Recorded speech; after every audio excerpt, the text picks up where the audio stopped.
जय श्री राधा कृष्ण भगवान जी की, जय श्री लक्ष्मी नारायण भगवान जी की, जय तुलसी माता की, जय कार्तिक मास महत्म की। मंदिर श्री बंसी वाले महात्मा यूट्यूब चैनल की ओर से हम आप सभी भक्तों का हार्दिक अभिनंदन करते हैं। कार्तिक मास के अध्याय 1 से लेकर अध्याय 20 तक की कथा को आप हमारे चैनल पर सुन चुके हैं। कार्तिक मास में भगवान की कथा को सुनने से सबसे ज्यादा पुण्य फल मिलता है, इसलिए कार्तिक मास में जो भी आप कथा सुने पूरी श्रद्धा भावना से सुने। तो यहाँ पर आज हम आपको सुनाने जा रहे हैं कार्तिक मास महत्म के 21वें अध्याय की परम पावन कथा। पिछले अध्याय की कथा में आपने सुना था कि धर्मदत्त ब्राह्मण की कृपा से कलहा नाम की राक्षसी मुक्त हुई है। श्री हरि विष्णु भगवान जी के पार्षद पुण्यशील और सुशील उन देवी को लेने आए हैं। बड़े सुंदर विमान में बैठाकर उन देवी को भगवान के धाम में ले जाया जा रहा है। तो अब उससे आगे 21वें अध्याय की कथा इस प्रकार है। देवऋषि नारद जी आज राजा पृथु से आगे की कथा का वर्णन करते हुए कहने लगे हैं कि हे राजन, इस प्रकार श्री हरि विष्णु भगवान जी के पार्षदों के वचन सुनकर धर्मदत्त ब्राह्मण ने कहा है कि हे मुनिवर, प्राय सभी मनुष्य भक्तों का कष्ट दूर करने वाले श्री हरि विष्णु भगवान जी की यज्ञ, दान, व्रत, तीर्थ सेवन तथा अन्य तपस्याओं के द्वारा विधि पूर्वक आराधना करते हैं। उन समस्त साधनों में कौन सा ऐसा साधन है जो श्री हरि विष्णु भगवान जी की प्रसन्नता को बढ़ाने वाला तथा उनके सामीप्य की प्राप्ति कराने वाला है।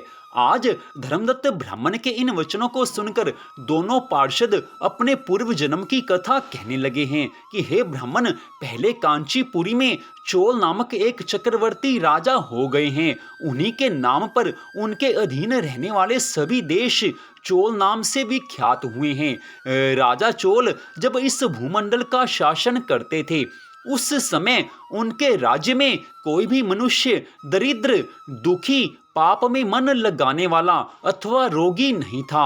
एक समय की बात है, राजा चोल अनंत शयन नामक तीर्थ स्थान में गए, जहां जगदीश्वर भगवान श्री हरि विष्णु जी ने योग निद्रा का आश्रय लेकर शयन किया था।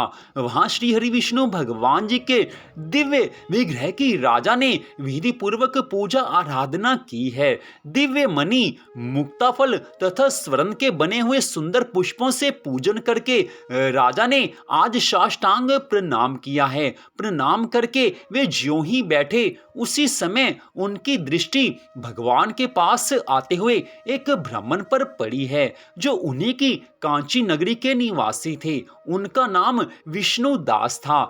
उन्होंने भगवान की पूजा के लिए अपने हाथ में तुलसी दल और जल ले रखा था। निकट आने पर उन ब्रह्म ऋषि ने विष्णु सूक्त का पाठ करते हुए देवाधिदेव श्री हरि विष्णु भगवान जी को स्नान करवाया और तुलसी की मंजरी तथा पत्तों से उनकी विधि पूर्वक पूजा की है। राजा चोल ने जो पहले रत्नों से भगवान की पूजा की थी, वह सब तुलसी पूजा से ढक गई है। यह देखकर आज राजा कुपित होकर कहने लगे हैं कि हे विष्णुदास, मैंने मणियों तथा स्वर्ण से भगवान की जो पूजा की थी वह कितनी शोभा पा रही थी।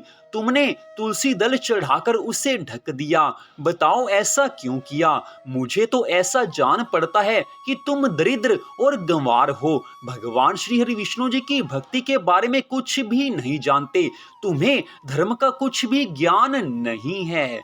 आज राजा चोल के इन वचनों को सुनकर द्विज श्रेष्ठ विष्णुदास जी कहने लगे हैं कि हे राजन, आपको भगवान की भक्ति का कुछ भी पता नहीं है, आपको धर्म का कुछ भी ज्ञान नहीं है। केवल राजलक्ष्मी के कारण आप ऐसा घमंड कर रहे हैं। बतलाइए तो सही, आज से पहले आपने कितने वैष्णव व्रतों का पालन किया है? तब राजा चोल ने हंसकर कहा है कि तुम तो दरिद्र और निर्धन हो, तुम्हारी भगवान विष्णु में भक्ति है ही कितनी? तुमने भगवान की कितनी भक्ति की है? तुमने भगवान विष्णु को संतुष्ट करने वाला कोई भी यज्ञ और दान आदि नहीं किया और ना पहले कभी कोई देव मंदिर ही बनवाया है। इतने पर भी तुम्हें अपनी भक्ति का इतना गर्व है। कि तुमको धर्म और अधर्म का कुछ भी ज्ञान नहीं रहा। अच्छा, तो ये सभी ब्राह्मण जो यहाँ पर उपस्थित हैं, ये मेरी बात आज अभी सुन लें। श्री हरि विष्णु भगवान जी के दर्शन पहले मैं करता हूँ या ये ब्राह्मण करता है, इस बात को आप सब लोग देखें। फिर हम दोनों में से किसकी भक्ति कैसी है, किसको धर्म का ज्ञान है, किसका भगवान के चरणों में प्रेम है, यह सब लोग स्वतः जान लेंगे। सारी जानकारी सब लोगों को हो जाएगी। आज ऐसा कहकर राजा चोल अपने राजभवन को चले गए हैं। वहां पर उन्होंने महर्षि मुदगल को आचार्य बनाकर वैष्णव यज्ञ प्रारंभ किया है।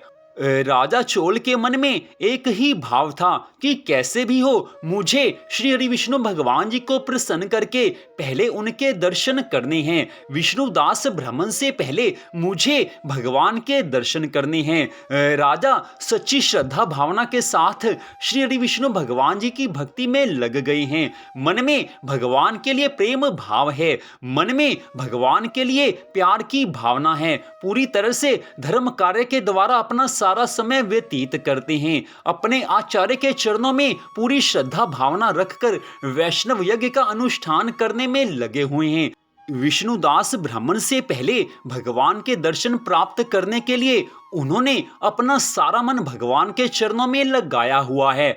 इससे आगे की कथा का वर्णन करते हुए देवऋषि नारद जी कहने लगे हैं कि हे राजन, भगवान की लीला कैसी है, भगवान कैसी कैसी लीलाएं करते हैं, भगवान के भक्त कितने प्यारे होते हैं, ये सारा इस कथा से मालूम होता है। हे राजा पृथु, उधर तो राजा चोल भगवान को प्रसन्न करने के लिए वैष्णव यज्ञ कर रहे हैं और उधर वहीं पर दूसरी ओर सदैव भगवान श्री हरि विष्णु जी को प्रसन्न करने वाले शास्त्रोक्त नियमों में तत्पर विष्णुदास ब्राह्मण भी व्रत का पालन करते हुए वहीं भगवान श्री हरि विष्णु जी के मंदिर में ठहर गए हैं।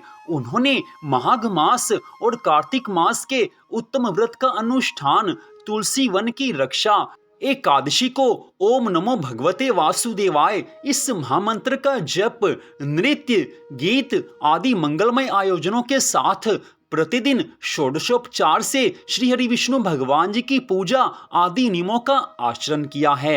वे प्रतिदिन चलते फिरते और सोते समय श्री हरि विष्णु भगवान जी का स्मरण किया करते थे, सदा भगवान के ध्यान में लगे रहते थे। सदा भगवान की भक्ति करना, भगवान को स्मरण करना, भगवान की कथा में अपने मन को लगाना, यही उनका नियम था। उनकी दृष्टि सर्वत्र सम हो गई थी। वे सब प्राणियों के भीतर एकमात्र श्री हरि विष्णु भगवान जी को ही स्थित देखते थे। आज विष्णुदास ब्राह्मण के मन में भगवान के लिए बड़ा प्रेम है, प्रेम भाव से भगवान की भक्ति कर रहे हैं और दूसरी ओर वहीं पर राजा चोल भी प्रेम भाव से, श्रद्धा भाव से भगवान की भक्ति कर रहे हैं।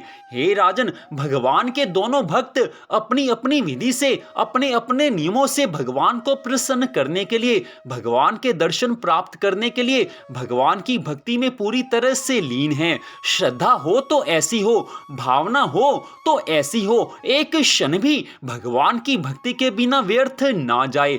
इससे आगे की कथा का वर्णन करते हुए देवऋषि नारद जी कहने लगे हैं कि हे राजन, भगवान के लाडले भक्त भगवान को बहुत प्यारे होते हैं। जो भक्त भगवान की पूजा आराधना में लगे रहते हैं, भगवान उनकी विशेष रूप से देखभाल करते हैं। अगर भक्त भगवान को याद करते हैं तो भगवान भी अपने भक्तों को अवश्य याद रखते हैं। भगवान अपने भक्तों को एक क्षण के लिए भी भूल नहीं सकते। हे राजन, इस प्रकार राजा चोल और विष्णुदास ब्राह्मण दोनों ही भगवान लक्ष्मीपति जी की आराधना में संलग्न थे। दोनों ही अपने अपने व्रत में स्थित रहते थे और दोनों की ही संपूर्ण इंद्रियां तथा समस्त कर्म श्री हरि विष्णु भगवान जी को समर्पित हो चुके थे। इस अवस्था में उन दोनों ने दीर्घ काल व्यतीत किया है। तो इस प्रकार कार्तिक मास महत्म्य के 21वें अध्याय की कथा का यहीं पर विश्राम होता है। देवऋषि नारद जी ने राजा पृथु से इस अध्याय में भगवान की भक्ति की महिमा के बारे में बड़ी सुंदर कथा सुनाई है। इससे आगे की कथा आप अगले 22वें अध्याय में सुन पाएंगे। तो मंदिरशी बंसी वाले महात्मा यूट्यूब चैनल की ओर से इस कथा को सुनने के लिए आप सबका हार्दिक धन्यवाद। भगवान की अन्य कथाओं को सुनने के लिए कृपया हमारे चैनल को आप सब्सक्राइब कर लीजिए। भगवान की अन्य बड़ी सुंदर कथाएं आपको हमारे चैनल पर अवश्य मिलेंगी। तो आपका फिर से धन्यवाद। भगवान श्री राधा कृष्ण जी की, श्री हरि विष्णु भगवान जी की, माता महालक्ष्मी की कार्तिक मास की अनंत कृपा सदा आप सब पर, आपके परिवार पर बनी रहे। इसी मंगल कामना के साथ जय श्री राधा रानी सरकार की, जय श्री कृष्ण भगवान की, जय श्री लक्ष्मी नारायण जी भगवान की, जय तुलसी माता की, जय कार्तिक मास महत्म्य की। जय जय श्री राधे, जय जय श्री राधे, जय जय श्री राधे श्याम।